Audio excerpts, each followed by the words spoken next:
Hello, how are you? So we're going to watch a video today, part 1 and part 2 of this guy on TikTok that he says he made a pact with Lucifer and how great his life is.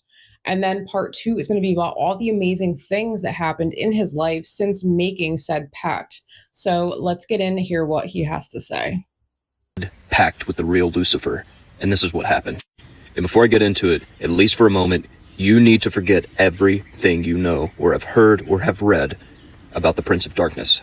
So I want to give a little bit of input about what this figure actually is and how it relates to us and the universe. First off, no, I do not believe that Lucifer and Satan are the same thing. Historically, that just has no foundation. And just for the record, at the time that I made this pact, I actually did believe all the surface level mythology around this being. I didn't necessarily believe that this being was evil because nothing's ever actually black and white. But I did believe kind of the common view of what Lucifer actually was. And when I made this pact, it was in these very woods, and it was close to Halloween. Go figure.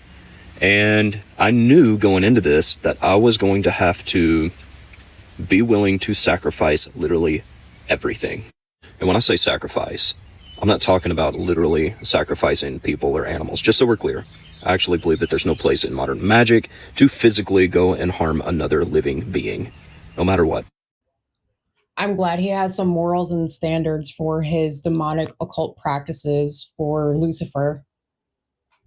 Now, when I wrote the agreement, I wrote it like this. I, Corey, make this pact with Lucifer, Prince of Darkness, bringer of light, to come to an agreement that I sacrifice all things, part of my life, that are in the way or does not serve me to become the highest, greatest, most powerful version of myself during this lifetime. So I literally, in my mind, while writing this, was willing to let go of everything. If it needed to go, if it was an attachment, if it was part of a false ego or false identity, I was willing to let it go at this point.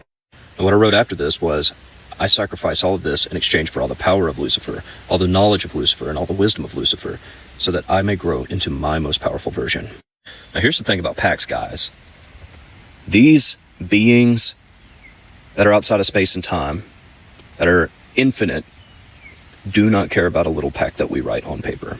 They don't care about our little drop of blood that we offer on that piece of paper. Plain and simple.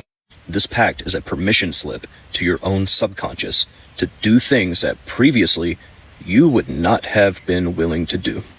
What these entities actually end up doing is they will hold you accountable, and they will hold you to your word, and they will keep your feet to the fire.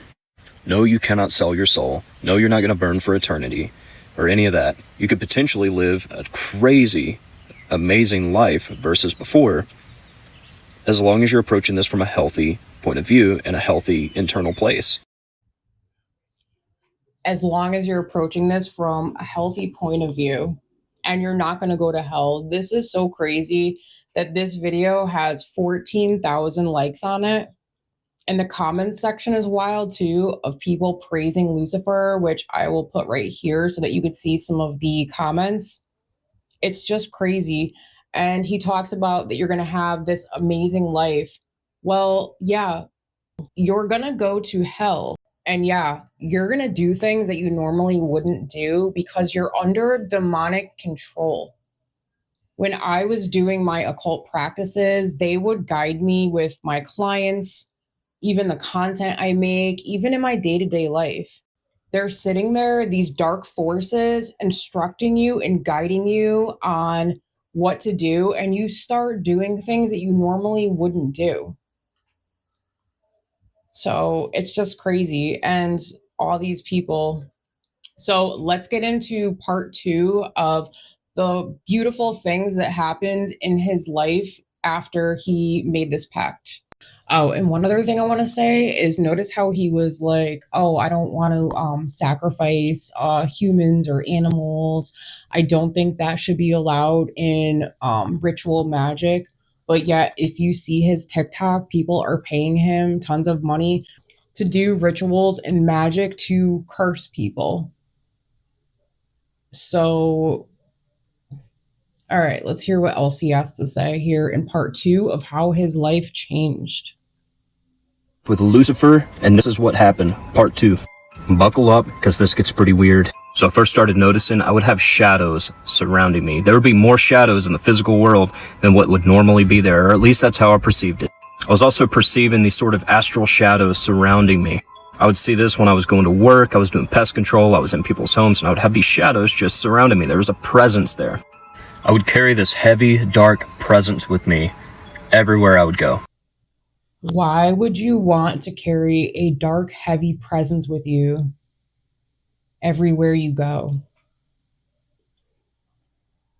I remember this one instance when I was at work and I was unloading my pest control truck and getting ready to treat the outside of someone's house. And this woman, she was probably middle-aged, she comes walking up, walking her dog, and she sees me and just halts, and then the dog starts growling at me. This is like a little ankle biter dog, by the way. I was in full uniform, I had a bright red shirt on, I had all my equipment, I just looked like a professional doing my job, so there was really not much of a reason to perceive me as some sort of a threat. This felt like one of those moments where a nun just clutches her crucifix. I acknowledged her, I smiled and said, "Hey, good morning." She didn't say a word, she turned around and started walking away, singing a gospel hymn. I started noticing lights flickering when I would walk into rooms, electronics would start glitching. This is always something that seemingly happened when I've walked into rooms in the past, but it seemed like it was just more amplified at this point. That is true. I had the same thing happen when you walk into rooms and stuff, lights start flickering, electronics start going crazy, turning on by themselves, and it's because you have a whole host of dark entities around you. When I would meditate, I would actually start soul traveling through graveyards and across the earth, and I would eventually come to this pillar that was flaming, and I would walk up the steps and I would actually be greeted by Lucifer at the top, who would show me around, and I come to find that this was his throne room. It was just this platform, like a pillar with a big golden throne and torches all around it. Now keep in mind, at this point, Lucifer's still appearing to me as this shadowy, almost eerie figure.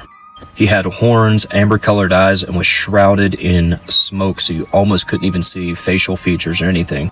He invited me to sit in his throne made of gold, and when I did, I could see the entirety of the earth, and I could see the planets that are in our solar system. And when I would see them, the vibrations of those planets would hum, and I would know their qualities. I would know that there was planets that would govern wealth, love, war, all these things. And it was just like this current of download.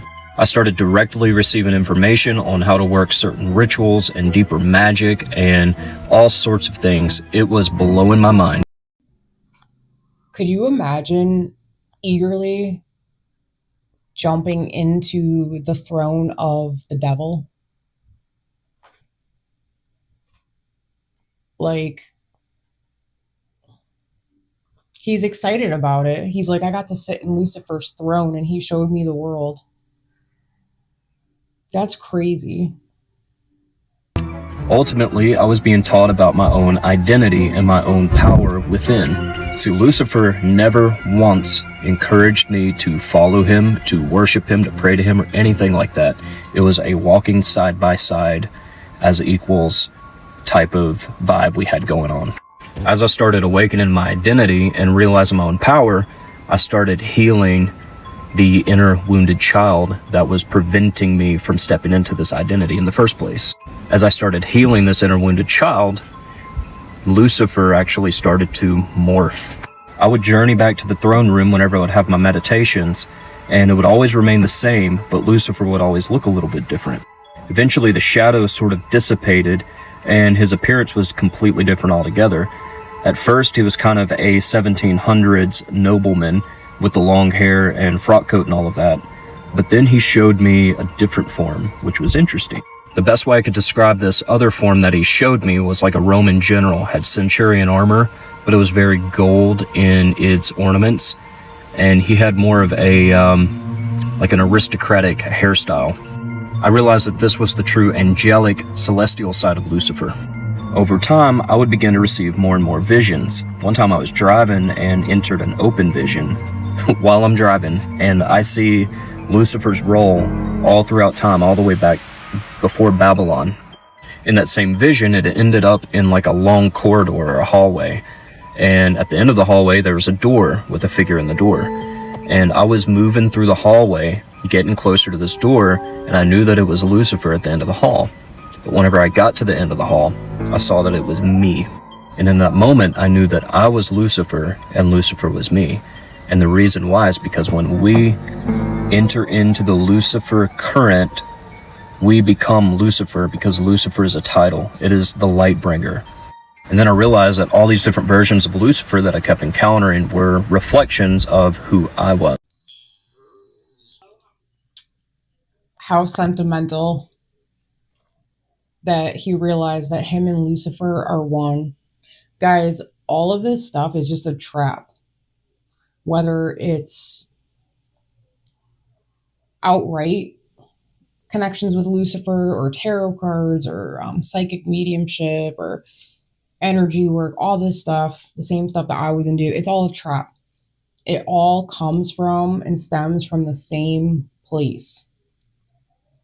And when God opened up my eyes and lifted the veil, I saw that I was being deceived because I thought I was dealing with angelic beings, but it wasn't.